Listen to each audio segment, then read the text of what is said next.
Hey guys, so I'm gonna go ahead and start this video. I got a video request for a video on CPR, and I got this video request like a couple days ago, and I haven't been able to do this video, but I'm gonna go into that later.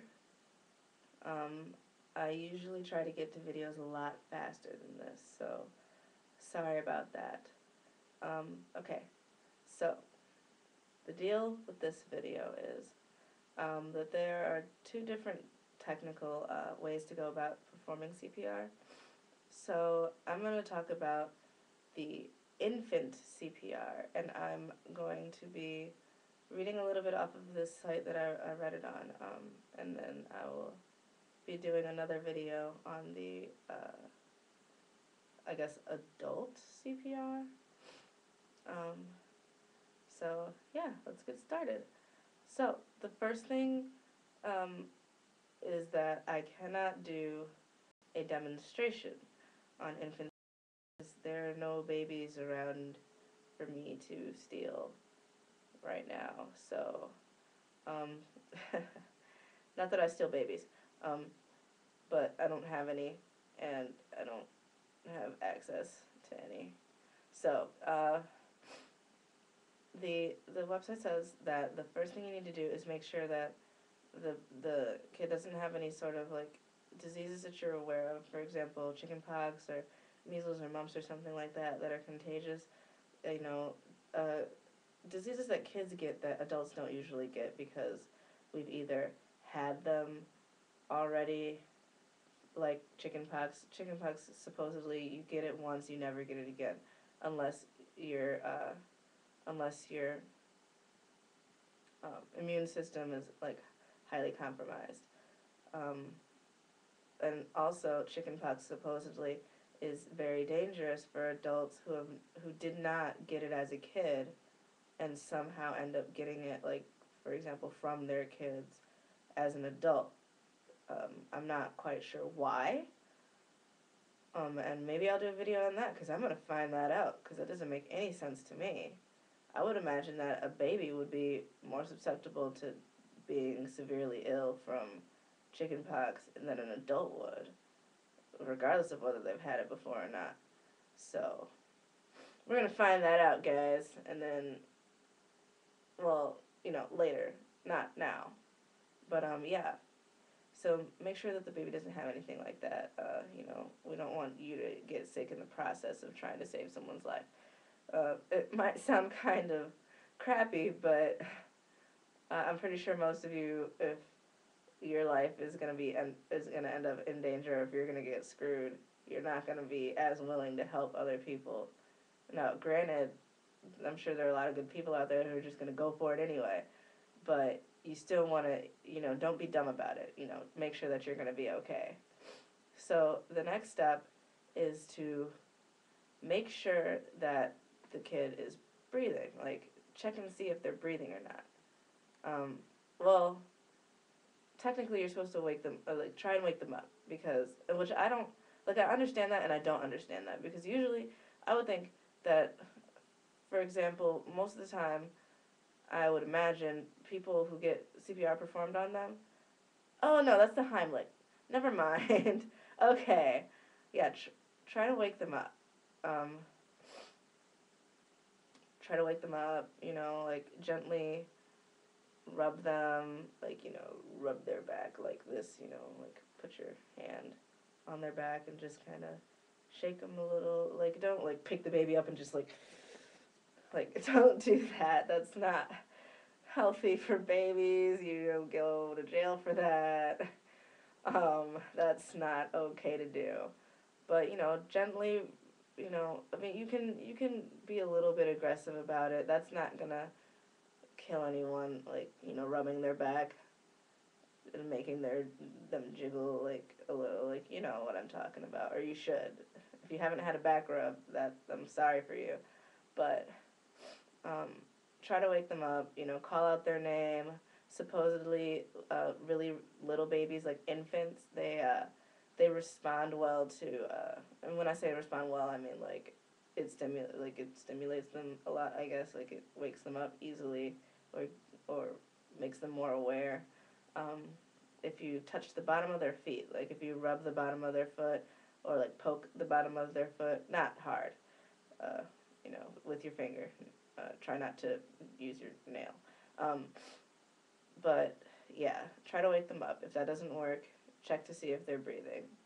And how you do that is you tilt their head back, like this. Not like ridiculously, because that will cut their airway back off. But try to open up the airway. It's suggested that maybe you might want to put a book under their shoulders, like right under their upper back, um, to help keep their chest up and their head back, to keep the airway open better. Also, then you open their mouth, and you put your ear like up to their mouth, like as close as you can without like being like ridiculous, like smothering them with your ear. Like that's just weird. Nobody does that. Hopefully, don't do that. Um, then you want to, first of all, make sure that like it. Hopefully, the baby's not going to start vomiting. If the baby does start vomiting after like you're trying to open their airway and stuff, you have to turn them on their side to keep them from choking on it. Um, Now, if you can't hear the baby breathing, try like putting the back of your hand, or like preferably like probably your arm, like because it should have some hair on there, um, and like see if you can feel air at all. Um, if they are breathing already, then go ahead and go call 911. Um, if they uh, if they're breathing, go ahead and call 911. If you're not sure, like if you can't tell if they're breathing or not, just assume that they're not breathing, because it's better to assume that they're not breathing than it is to assume that they are breathing. Because if they aren't breathing and you're like, oh, well, they're probably breathing, no, that's because if they're not, then it's going to cause a lot of brain damage and a lot of complications if the ambulance gets there fast enough, and if they end up being okay, they're still going to have a lot of damage afterwards. So just assume that they're not breathing and go ahead and try and perform CPR. Now, if you've established that they are not breathing, go tell someone to call 911. Now, I say to call 911 even if they are breathing, because if you have to check if they're breathing, something is wrong. So obviously, you still need to get them checked out. But if they aren't breathing, have someone go call 911 while you start to perform CPR. If no one else is there with you, then start performing CPR before you go call 911, because the longer you wait to perform CPR, the worse the damage will be, period. If you have your cell phone on you, go ahead and start dialing while you start prepping and everything. I mean, that's better than waiting. The faster you get the ambulance to come, the better. However, if you have to walk away to go get a phone, it's better to start first and try to get them to breathe before you do it. Now, hopefully, everyone has a cell phone by now. Everyone that would be in this situation. But my point is that it's better to start trying to get them to breathe first.